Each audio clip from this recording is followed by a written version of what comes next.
Section 1. You will hear a woman asking about membership of a society. First, you have some time to look at questions 1 to 4.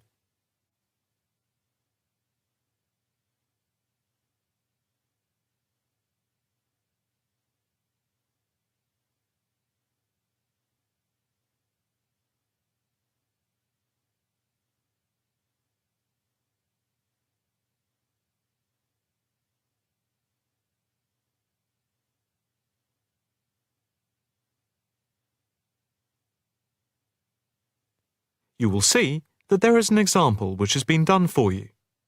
On this occasion only, the conversation relating to this will be played first. Hi. I'd like some information about joining the International Arts Society. That's no problem. What exactly can I help you with? First of all, I'd like to know about the membership fee. Well, there are 2 types of membership. The answer is A, so A has been circled. Now the test will begin. You should answer the questions as you listen, because you will not hear the recording a second time. Listen carefully and answer questions 1 to 4. Hi. I'd like some information about joining the International Arts Society. That's no problem. What exactly can I help you with? First of all, I'd like to know about the membership fee. Well, there are 2 types of membership. Can you tell me what they are? First, there is lifetime membership, which means that you can have access to all the facilities at the Society itself and all exhibitions. Plus, you can have discounts to various events at affiliated arts organisations here and abroad. And on top of that, you can use the lifetime members' room. How much is that type of membership? Well, the lifetime membership fee is £1,537. OK. It's rather a lot to pay in one go. What about the other membership? The ordinary membership, that's £193 per year. That sounds a bit more reasonable. What does that entitle you to? You can visit the Society, including the exhibitions, the library, and follow the arts programmes on weekdays during the opening times from 10 a.m. to 9 p.m. and at the weekend between 10 a.m. and 5 p.m. On Saturday, if there's a special event like a lecture or restricted showing of an exhibition, then it opens until 9 p.m. So, what is the difference between this and the lifetime membership? In the long run, you save money as you're making a one-off payment. And you have exclusive use of the lifetime members' room. OK. What arts programmes do you run? Well, the Society has a very extensive programme to cater for all tastes. There's a series of exhibition rooms for the permanent collection of paintings, watercolours and sculpture. And then there's a new exhibition area which opened at the beginning of the year. And we run a series of courses and lectures to go with the exhibitions. Can I ask about the lectures? What is scheduled for this year? The latest list is in this leaflet. Oh, yes. That looks very good. Are all the exhibitions, etc., free if I join? Yes, everything is free. That's fair enough. I think in that case I'll join. Before you hear the rest of the conversation, you have some time to look at questions 5 to 10.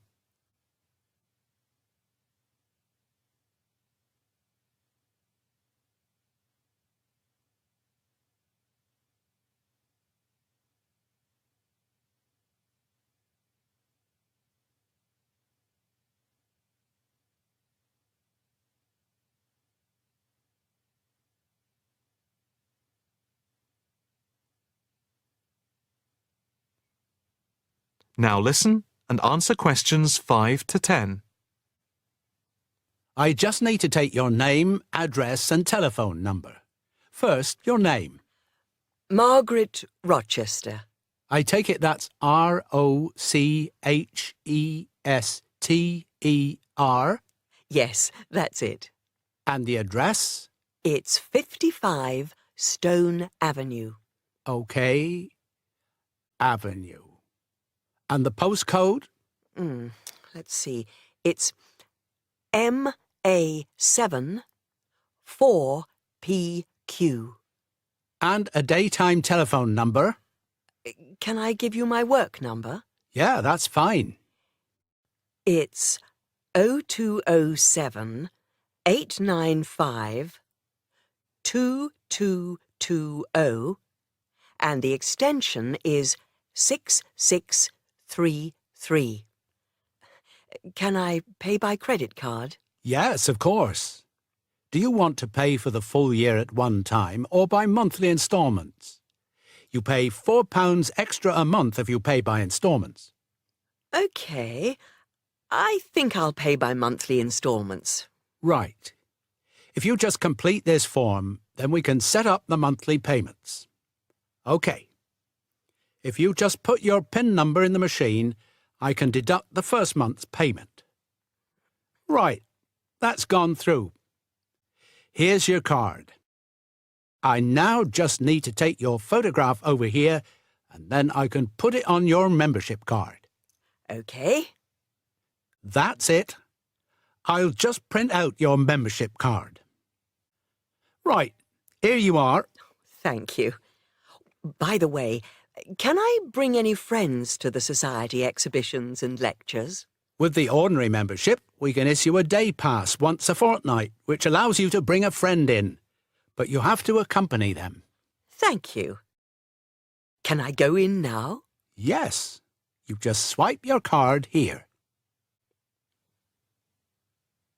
That is the end of section 1. You now have half a minute to check your answers.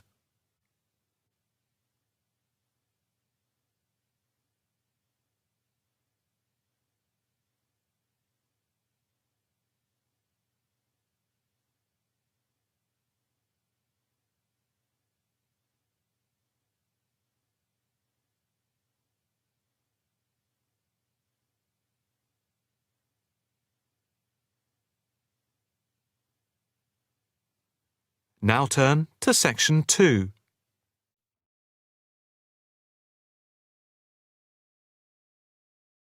Section 2.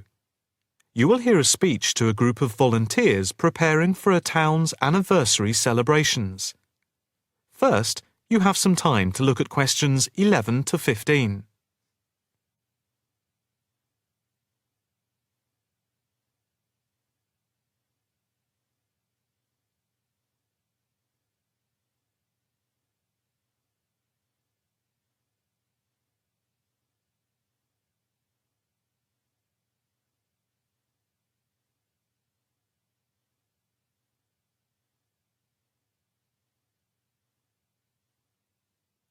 Now listen carefully and answer questions 11 to 15. And now for the preparation plans for the town's 250th anniversary celebrations. We are going to follow the same system we had last year, but with a few changes to increase the party spirit. First of all, this time we are going to make the concert on the beach open to everyone without charge. This is because we have been given money by the council for the celebration, and also because last year we had so many problems with keeping people out who had not paid. And on top of this, people will not have to pay for refreshments either, as these are being donated. Right now, we are going to divide into 4 teams. The first one, the beach team, will be responsible for cleaning up the beach on the Saturday morning, picking up litter, bottles, plastic bags, wood, and anything else that's lying around. Everyone is meeting at the beach shop at 8 a.m. It's an early start, but we want to give everywhere a good thorough clean. We have had permission from the council to close the beach to get it ready for the anniversary celebration on Sunday. The second team will be responsible for setting out seating in the square for the speeches and prize giving. Again, an early start is preferable, but the vans with the seats can't be there until 9 a.m. So, shall we say that everyone should meet at the village hall at 9:30? Starting then will allow extra time if the vans are late. Before you hear the rest of the talk, you have some time to look at questions 16 to 20.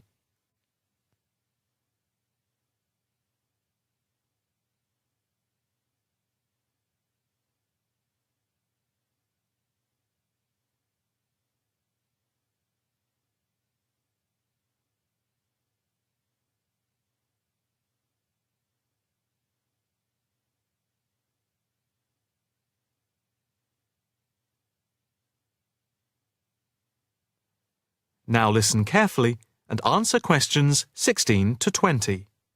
Now, the third team will be the judges. For each of the various competitions, we will have 3 judges. On the whole, they will have had experience of judging before.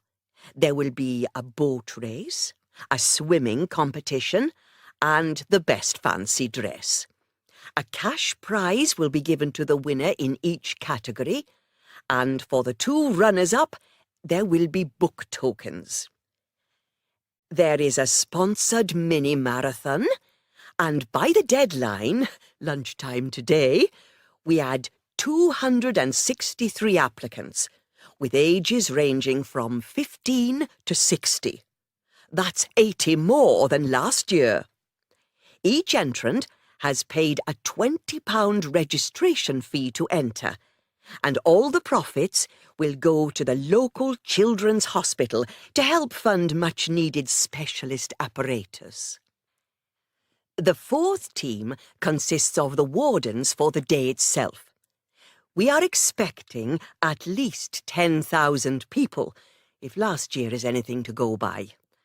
The fields near the entrance to the beach can be used as car parks, and we need wardens to help make sure the actual parking is more organised than last year, which was a mess. We also need someone to be in charge of the first aid, which will be at the entrance to the beach.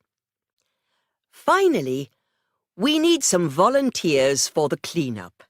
Last year we didn't do this very well, and so the council has agreed to provide large bags to collect all the recyclable material like glass and plastic, etc. But we have to deal with the rest, like leftover food, ourselves. We don't want to leave piles of rotten food around or dangerous bottles. That is the end of section 2. You now have half a minute to check your answers.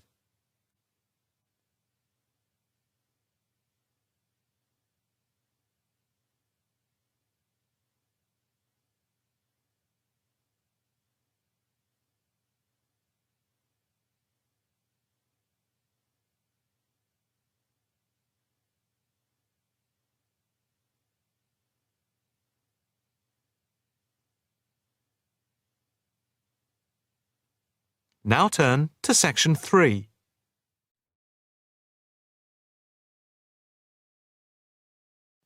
Section 3. You will hear a female and a male student talking about the mock exams that they have just taken. First, you have some time to look at questions 21 to 25.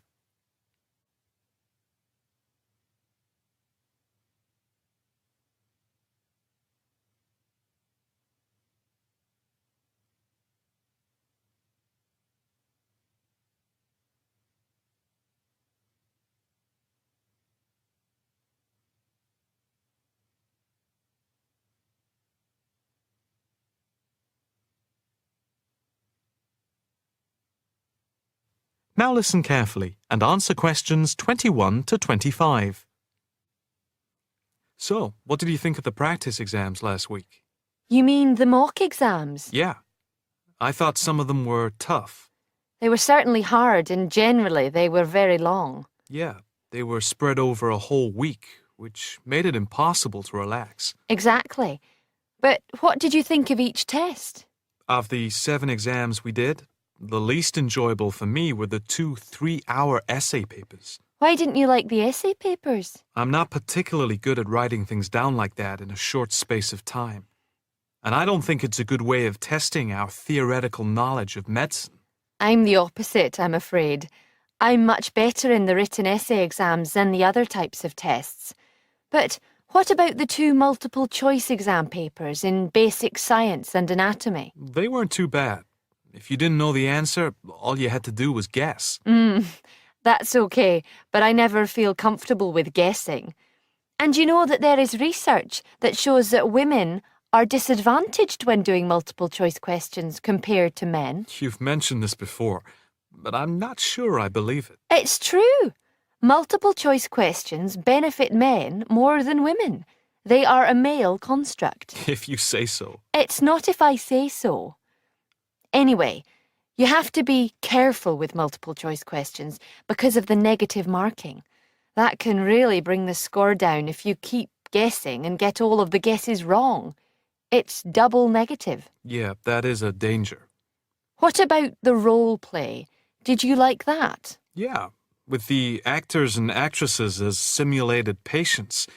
Yeah, I thought that was by far the best part of the exam. Why was that? What I liked about it was during the 24 test stations, we had a chance to show what we know about communicating with patients and show our practical medical knowledge, etc. Yes, I think I agree with you there. I enjoyed all of the stations, but I can tell you I was tired at the end. I have done a practice exam with 12 test stations, but not 24. It was exhausting, but also exhilarating. I agree completely. It lasted nearly 4 hours in total with the break. Before you hear the rest of the conversation, you have some time to look at questions 26 to 30.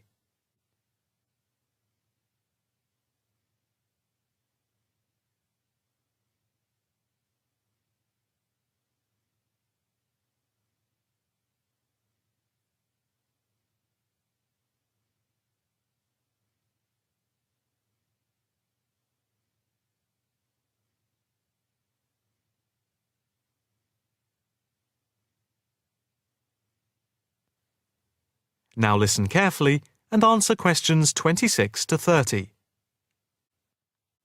What did you think of the other 2 exams? The 2 problem-solving tests? I didn't think I was going to handle them very well, but in the end, I think they went better than I thought they would. What I liked most was the test where we had to work in groups of 4, and to solve a problem, we had to prioritise actions. That was very interesting. I'm not sure I did very well in that, though. Did you feel comfortable being in a group of 4 and having 4 examiners watching you as you discussed the problem? We did practice it several times before. You learn to forget that someone is watching you. But some people are better at speaking in group situations like that, and they get the best marks. The test doesn't just assess whether people can talk a lot. It's about showing you can listen, organise your thoughts, and then show you can be part of a team, allowing other people to speak. Well, we'll have to see how it goes. When do the results of the mocks come out? They said next week, and then it's the finals 2 weeks later. Yeah, we've got that to look forward to. What is the policy on resits? Why? Are you planning to fail? No, but, well, you know what I mean. The resits are held in September, and if there is any problem after that, it goes to appeal. We'll just have to make sure we don't fail any part of the whole examination. I certainly wouldn't want to do any of it again. Me neither. It's hard when you are not allowed to fail any of the exams. I bet they don't have that policy in any other subject. Probably not. That is the end of section 3. You now have half a minute to check your answers.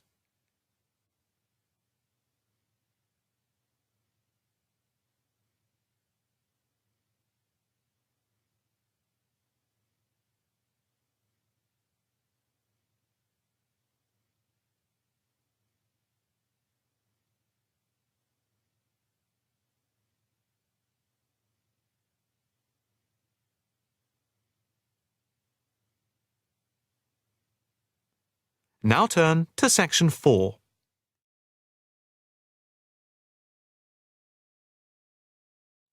Section 4.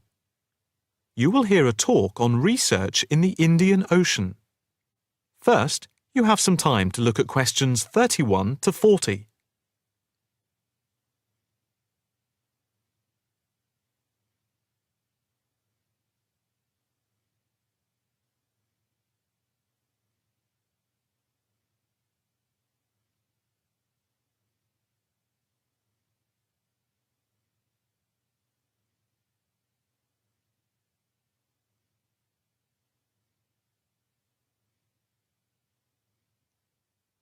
Now listen carefully and answer questions 31 to 40. In this, the first lecture in our series on the changing face of the oceans of the world, we are going to look at the Indian Ocean, into which the Oceanography Department at the Institute here in Australia has been doing pioneering research over the past 5 years. Let us start with some facts about the Indian Ocean to give you an idea of the scope and complexity of the enterprise we have undertaken.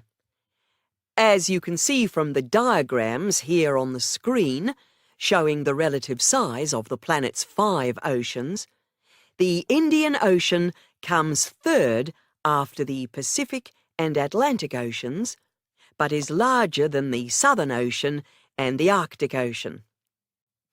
On this slide, you can see that the Indian Ocean is different from the 2 larger oceans in that it is landlocked to the north and does not extend into the cold regions of the North Pole.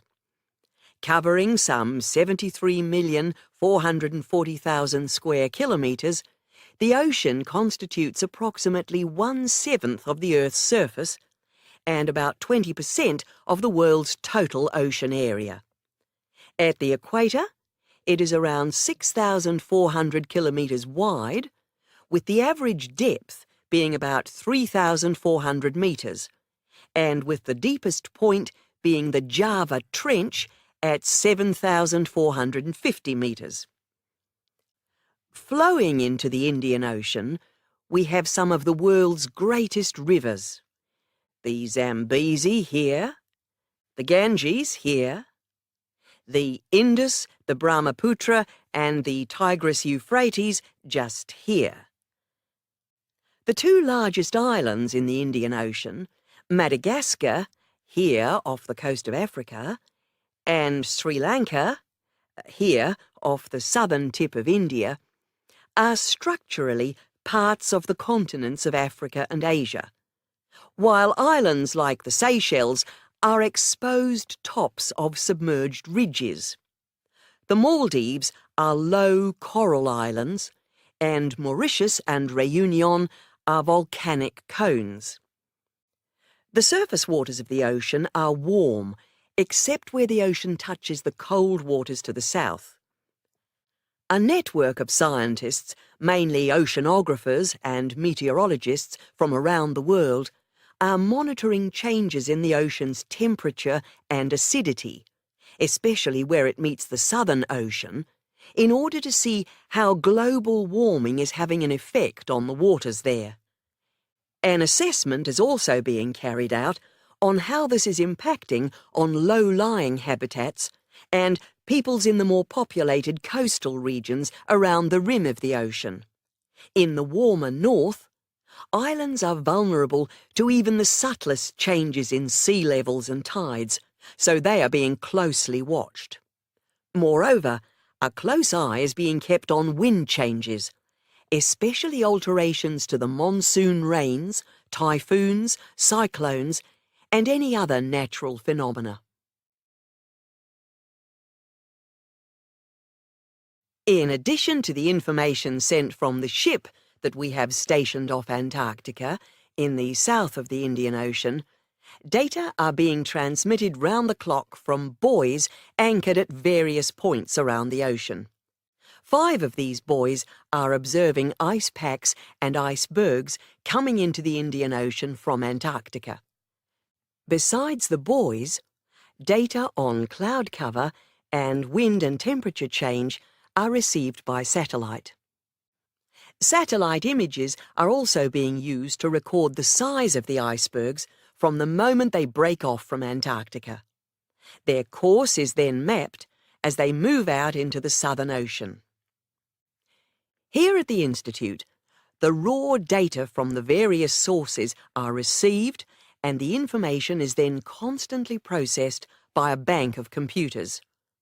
Once the data have been collated, the next step in the process is the analysis by experts here and at centres around the world, looking for even the slightest shift in patterns of temperature, wind, and sea levels. In the light of the fact that this is a global enterprise, the Institute is staffed 24 hours a day with researchers working in shifts, and we are in constant contact with centres all around the world. In total, 900 experts from around the globe are involved in the programme. The work at the Institute is now into the 5th year of a 10-year data collection, which began in 2003. The analysis of the 5 years to 2008 will be published early in 2009. However, changes in patterns are already being noticed since the data have been gathered. That is the end of section 4. You now have half a minute to check your answers.